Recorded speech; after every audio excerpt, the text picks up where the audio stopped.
Hello, YouTube, once again, and I'm doing another review this time. I'm glad I'm done with King Arthur now. I'm going back to Charlie's Angels again, and this is the sequel that came out a couple years later in 2003. It is a fun, underrated sequel. I don't know why this gets a lot of hate. I don't know why people gave this Razzies. It's not a terrible sequel, and it gives feminism a run for its money. Charlie's Angels 2, Full Throttle. Unrated, more action. Yeah, there's not really anything unrated about it. It's not like they show any nudity or anything because it's still a PG-13 movie. But I like this movie. I know a lot of people hate it.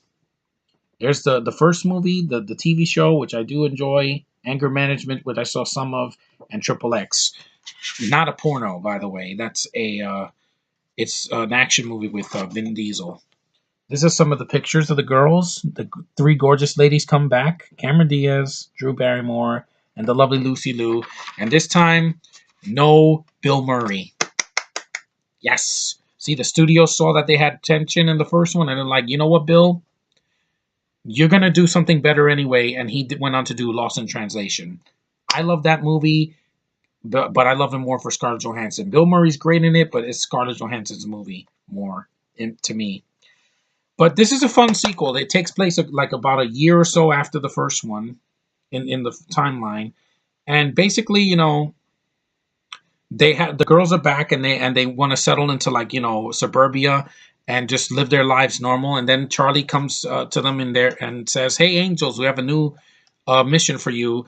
And there's a former angel, a fallen angel, if you will, played by Demi Moore, who looks great in this movie, by the way. I don't think she gives a bad performance. Give me a break, Razzies. You don't know. You always hated Demi Moore. You hated her in this movie. You hated her in Striptease and freaking, what was the other movie? Like G.I. Jane. I'm like, have you seen Megan Fox? Have you seen Felicity Jones?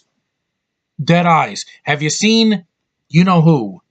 They are way worse than the freaking Demi Moore. Demi Moore is a capable villain. She's a sexy villain, which is not something I can say often now, especially with the horrible villainesses we have gotten lately. The last sexy villain I saw was Hela in Thor Ragnarok. But yeah, she's capable. She's doing a good job. I don't know why so many people give her flack. These movies get so much flack and they don't deserve it. Great action in this movie. I really enjoy the action. There's great stunt work with the freaking motorbikes. That go through and fly into the sky. It looks freaking awesome. It doesn't look cheap. This is $120 million. This cost almost as much as Fembusters, and this made more. Yeah, it didn't flop. It was a huge hit as well. Critics just crapped on it because it said, "Oh, it can't compare to the first one. It's a piece of garbage." Shut your brain off and have a good time. And I did. The actresses are having a ball here. There's a scene where they're settling into the house and they put on Hammer Time. You can't touch this, and they're dancing. I love it. The one that's having the time of her life is Lucy Liu because she has that weight off her shoulders because Bill Murray's not in the movie. They got Bosley this time, played by the late great Bernie Mac. Rest in peace, sir. He's having fun in the role. He makes it his own. He doesn't copy Bill Murray. You also have Justin Theroux. He's in the film. He's some Irish mobster, and you have Robert Patrick in the beginning of the film. And Crispin Glover does come back, the hair fetish guy that just rips women's hair out. And the action is just as fun as in the first one. I don't know why sequels. This isn't a bad comedy sequel. It's not a copy like Hangover 2. It's not a bad sequel like Speed 2. That's a terrible sequel to the first one. You take a R-rated fun action movie and you give the movie to Sandra Bullock, no Keanu Reeves, and you made it PG-13. Yeah. Suck it, Speed 2. This is not that. This is way more fun. Is it better than the first one? No. It could never top the first one. McGee does come back directing it, and it's fine. It's 107 minutes. Did not have a problem with it.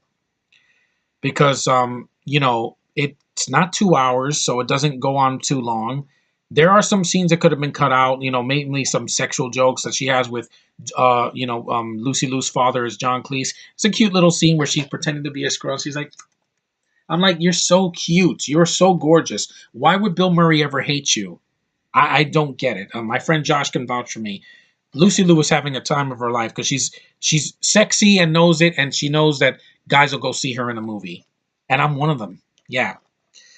I've heard her voice in the Kung Fu Panda sequels. So anyway, yeah, this movie is a lot of fun. If you want to shut your brain off and see a fun popcorn movie with three girls kicking ass and being sexy, they're in bathing suits. There's a scene where they're doing a kind of like a stripper thing where they're dancing to the Pink Panther. It's like burn him, burn him, burn him, burn him, burn him, and they're shaking their asses. And I'm like, hey, not problematic. I'm a guy. I like my women. So that's something you're not going to see in Last Jedi. You're not going to see your precious hobo doing a strip dance. I know it's Star Wars. They're not going to really do that, but hey, Leia looks sexy in Episode 6, so no excuses. This movie doesn't pull any punches. It shows the women in their skin. Even Demi Moore looks great in her bikini in the movie. There's a great cameo by this lovely lady. Wait, let me get it right here. I was going to show this later, but screw it. I want to show a picture of her if I have it here. This is Carrie Fisher makes a cameo in this movie as a nun in a monastery named Mother Superior. She talks about the past, about I believe it's about the fallen angel. It's a great scene. The girls are in habits. It's like a scene from like Sister Act or Sister Act 2. But I love seeing her. I saw her in the movie and I was like, I miss you, Carrie Fisher. I love you. I wish you were still with us. You know, you always give it your all and everything. Even when she was high as a kite in the holiday special, she sang like a bird. And I miss you. You know, this is that was more fan service, in that movie almost 15 years ago than any new Star Wars movie. May she rest in peace. I love you, Carrie. Your cameo in this was what made me smile. I was sitting in my dad's car with my headphones on, and I was like, "Oh, Carrie Fisher, oh, I miss you so much." I had nothing but respect for her since the days that she became Princess Leia. But anyway, it's a great cameo. I love her cameo. There's also a cameo from one of the original Angels, Jacqueline Smith. She makes a cameo. She talks to one of the girls in the bar, and I'm like, oh, cool, a cameo from one of the original Angels. That's awesome, and she still looks great. She's 70 now, and she still looks like she's 40, Jacqueline Smith. I'm glad she's still with us. But yeah, the action is fun. High octane action. There's plenty of it. It's not like there's 5 minutes of action. It's fast paced. The girls are on top of the world in this one, uh, and they're beating up men, but it's not a man bashing movie like Deadpool. Yeah, exactly. They fight men. They don't bash them, saying, "Ah, you guys suck. Well, let women take over." No, that's Fembusters. 13 years after this, they make a Ghostbusters movie where every man is an idiot, an asshole, and they shoot the freaking lead villain that's a guy in the nuts. Not funny and bashing. Suck it, Fembusters. I will never watch you. I'd watch this any day. Carrie Fisher's cameo alone was worth watching this whole movie. It's about an hour and 42 minutes without the end credits. And the girls are having fun. They still have the great chemistry from the first film. It's not lost in this one. It's a good looking movie. McGee knows how to get some freaking shots. There's still some wire food, but I still love it. It's practical. I love the stunt work. I think it's great. The score is a lot of fun. And also another uh, thing, John Forsythe, this was his last film. Rest in peace, sir. I miss you. He died in 2010. He was the voice of Charlie in both movies and in the original TV show. So suck it, reboot. You'll never have that. That's one thing you can't copy from this. Ha, ha, ha, ha, ha. There. But yeah, this is an awesome sequel. I don't think it deserves a 4.8 on IMDb. A lower rating than Fembusters? Yeah. No, it's not. It's awesome. I think it's very misunderstood. You got three gorgeous women. Yes, that's what I said. Gorgeous women, American women, which is always a plus for me. And they're great to look at. They're talented. They can act. They have screen presence. And I miss this Cameron Diaz. This is the Cameron Diaz I want to see. Not doing shitty comedies like Sex Tape and the Annie remake and freaking the other women. No, those set women back like 10 years. I'd rather see this. This and the first one. It's a good double bill. Plenty of action, plenty of laughs. I laughed a bunch of times. It has energy to it. It's not death and lifeless. Like I said, the problem, some of the guys in the movie, like once again, Matt LeBlanc is just there. come back. I think Shia LaBeouf is in this movie in a cameo. It's kind of weird. I think yeah, he's in the movie in a cameo, and but it's not off-putting. And at least Michael Bay didn't direct this. This would have been 2.5 hours if he did this. But yeah, there's one line that Demi Moore said that I did not like. Why would I want to be an angel when I could play God? I'm like, that was not needed. That is pretentious dialogue. It's some freaking Jesse Eisenberg dialogue from BVS. You don't need it. Like, God bends to my will. No, fuck you, Jesse Eisenberg in that movie. I hated that. That's one thing all my friends hate in that movie. Like it or not, that was a terrible choice for a villain that has pretentious dialogue. It's not deep when you're being pretentious. When you're trying to think you're writing better material than this than the freaking movie deserves. But anyway, this movie, other than that, awesome freaking movie. I think it's very misunderstood. It's an underrated sequel. It's a action comedy that doesn't suck.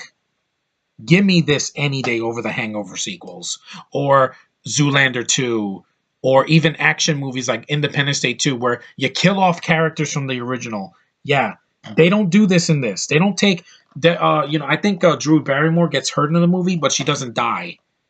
And at least she does things because she was doing other films at that time. But they don't take like Charlie and kill him off.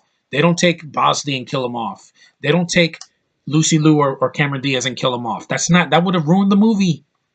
Doing that in a sequel is pointless. Just do a different story. Don't copy the original. This movie doesn't copy it. It does its own thing. It's crazy, but it's my kind of crazy. It's a popcorn movie. It's not. This isn't Godfather 2. This is Charlie's Angels Full Throttle. Yeah, Full Throttle all the way into my heart. Because this film is underrated. It made over $259 million worldwide on a budget of 120. While that's not a billion, hey, back then, that was breaking even. Nowadays, that would be considered a flop. If it was like, if the movie like made less than that.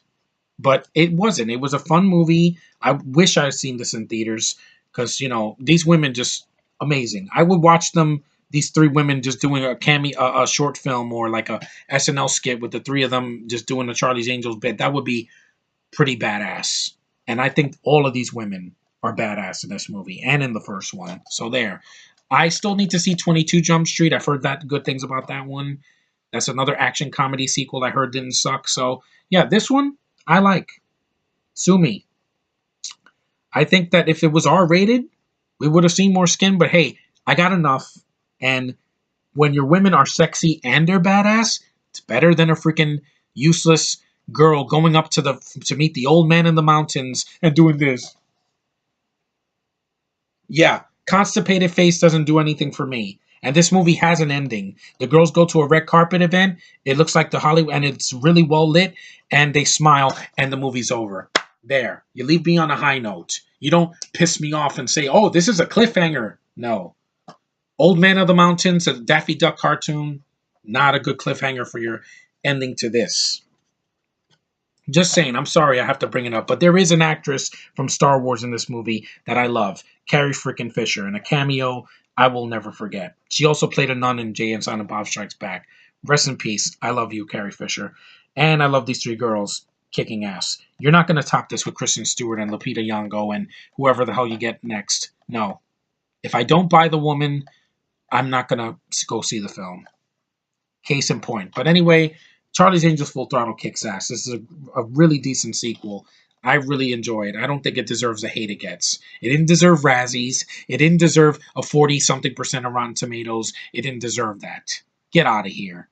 There are way worse sequels that came out this year. Way worse. Transformers 5 and freaking Underworld 5 and freaking The Last Night. The Last Jedi. It's gonna suck, people. Don't get your expectations high because it has this name. It's in name only. Remember that, Nerd Pack. Name only. That's Disney Wars, not Star Wars. But anyway, see this movie. If you haven't, rent it, watch it on Vudu, stream it, freaking buy the DVD, the Blu-ray. It's worth it. Trust me, it's worth it. The unrated cut, because look at all these features. Yes, I want to see these women dancing around, doing hammer time and having a good time, because it makes me have a good time. And I'm like, yeah, I could not hate a movie with a gorgeous Asian woman that is a good actress and was born in New York, like me. Yeah, you go, girl. Even though I'm not a fan of Queens, it's still New York. So yeah. But this movie's awesome. I'm glad I got it on Amazon. It was so worth my time. But anyway, guys, thanks for watching. Take care. See Charlie's Angels and Charlie's Angels Full Throttle. Don't even bother with the TV reboot from 2011 online. Don't waste your time with that. Or watch the TV show. And don't even bother with whatever they're going to make in the next couple years. It's going to be feminism. That's all it's going to be. It's going to be Kristen Stewart going, "Hi, Charlie. I'm gonna go fight some bad guys." No, no. What are you talking about? I don't need that for 2 hours. I'm sorry. Take her away from my face, please. But anyway, see you in the next one, guys. I really enjoyed this movie. And Carrie Fisher, I'm glad they didn't waste you here like they did in other movies. See you later.